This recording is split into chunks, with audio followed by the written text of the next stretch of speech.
Can you imagine a Formula One season without any races? This could become a reality as teams are now threatening to boycott the 2025 season due to growing frustrations over the new rules. Fans are left wondering how this might change the future of the sport. Well, let's get into this video today to know more about the reasons behind this shocking decision and what it means for the teams and fans alike. As Formula One gears up for the 2026 season, teams are busy adjusting to the major changes in technical regulations. Every team is starting to plan how best to approach them, as the introduction of a new engine, a lighter car, and a complete overhaul of aerodynamics are set to transform the sport. For the upcoming season, cars will be 30 kilograms lighter and will feature a smaller profile. This means that all the development work teams did on their 2025 cars will not carry over to the 2026 season. The changes include stricter budget caps and limited aerodynamic testing time, which pose tough decisions for teams. Should they focus solely on the 2025 championship or invest in developing their cars for the new regulations? With the 2026 regulations, some teams have already revealed their plans, indicating a shift in focus that could have a significant impact on the 2025 season. Do they go all in on the 2025 championship or try to get a head start on the competition for 2026? This dilemma is critical as teams must balance immediate success with future competitiveness. History of regulation changes. Historically, Formula One has made major changes to its regulations every few seasons. These changes often involve altering aerodynamic and engine regulations to maintain its status as the fastest and most prestigious motorsport series. For instance, in 2022, the introduction of ground effect floors was a significant shift, and prior to that, the turbo hybrid engines were introduced in 2014. During each of these changes, the balance of power in the sport has shifted.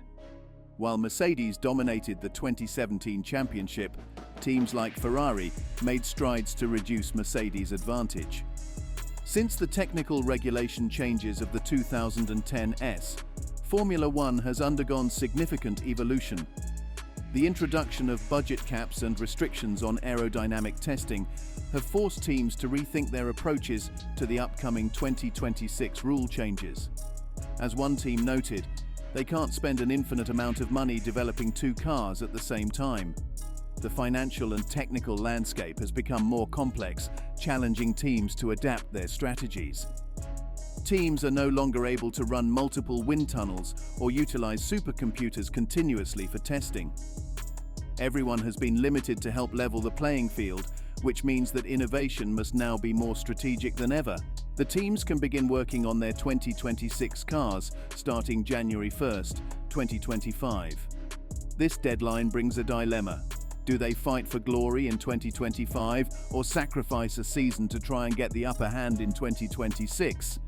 Finding an early edge during such a regulation change can significantly impact a team's success for years to come. For instance, Mercedes found its competitive advantage in 2014, while Red Bull dominated after uncovering their edge in 2022. These teams illustrate how crucial it can be to seize opportunities in evolving regulations. A noteworthy example of this strategic shift occurred in 2021 when the Haas F1 team opted to forgo their development for that season. Their decision aimed to position themselves advantageously for the 2022 regulations. Unfortunately, financial struggles left them with little choice. With a budget in dire straits, they could not afford to develop two cars simultaneously. The result was disastrous.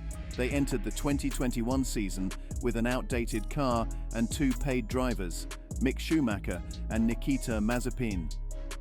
It was an utter catastrophe, as both drivers finished at the bottom of the Drivers' Championship with 0 points.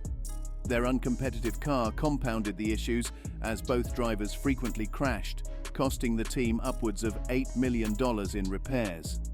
While their contracts were cheaper and both drivers had substantial sponsorships, the lack of competitiveness served as a painful lesson. The moral of the story is clear. Completely foregoing development for an entire season isn't very good for your competitiveness. Teams must strike a delicate balance between immediate success and long-term planning as they navigate these new regulations. Mercedes' strategic outlook, lessons learned and future plans. Following the lessons learned from Haas F1, the Mercedes F1 team is determined to avoid making the same mistakes as they prepare for the 2025 season. Their past experiences have highlighted the importance of balancing short-term success with long-term planning. Mercedes has faced a challenging few seasons under the current technical regulations. In 2022, they managed only a single win, which fell short of their usual dominance. The following year was marked by a consistent but uncompetitive performance, leading them to claim a disappointing position in the standings.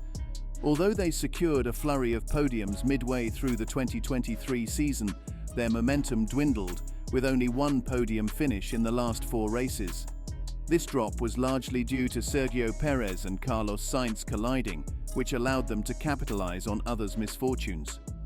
Now, as they find themselves battling for the 4th fastest spot, the temptation to shift their focus toward 2026 rather than 2025 development is strong. The significant gap to McLaren makes this choice even more pressing. Despite these challenges, Toto Wolff, the team principal, has emphasized the team's commitment to achieving victories each season.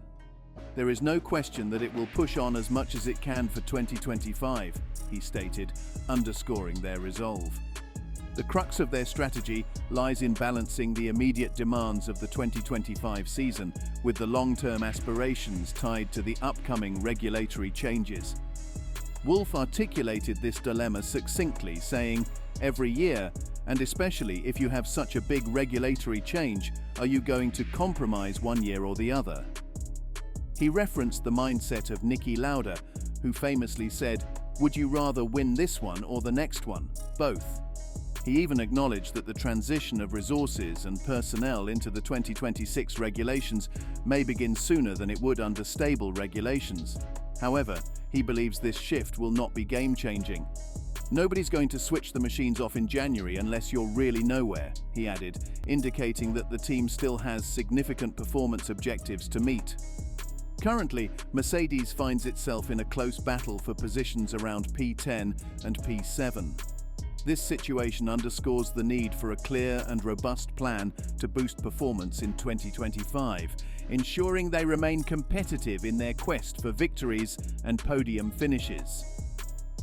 Williams and Mercedes look ahead to 2025 and beyond. As the Formula One landscape shifts with the upcoming technical regulations, teams are making crucial decisions about their future strategies. Two teams, Mercedes and Williams, have taken very different approaches as they prepare for the 2025 season. Over the last 5 races, Mercedes has struggled, averaging a deficit of approximately 4.5 tenths of a second to pole position during qualifying. This significant gap is a lot of time to find, especially for a team facing challenges in improving their car through upgrades.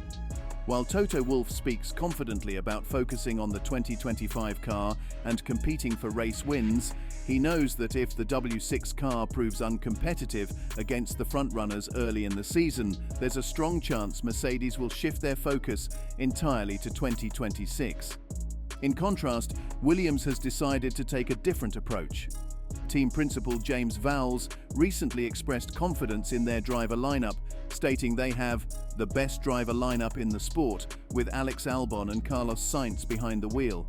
However, he has also warned that the 2025 season will be challenging for the team as they concentrate on the new regulations set for 2026. Vowles stated, "We are going to compromise by 2025. It's going to be a hard year for Carlos Sainz in particular." This honesty reflects Williams' position in the grid, fighting for points but acknowledging that the difference between 10th and 7th place isn't significant. Williams has a rich history in the sport and aspires to return to race-winning form.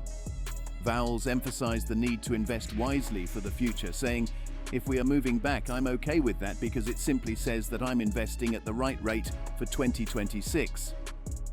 Transitioning from a top team like Ferrari to a struggling outfit like Williams is no small feat. Sainz's father, Carlos Sainz Sr., acknowledged the difficulty of this decision, saying, It wasn't an easy decision nor a clear one. He is the one who has to decide his future, and we support him as much as possible. Both drivers knew joining Williams would mean participating in a project rather than joining a competitive team. Despite the sacrifices made for 2025, if Williams can manage its resources wisely and make significant progress on their car for 2026, they have the potential to be serious contenders under the new regulations. However, as the experiences of past seasons have shown, sacrificing 1 year does not guarantee success. So, the question still remains. If you were running an F1 team, would you aim for immediate success in 2025 or focus on the long-term benefits of the new regulations? Comment below your views and subscribe for more.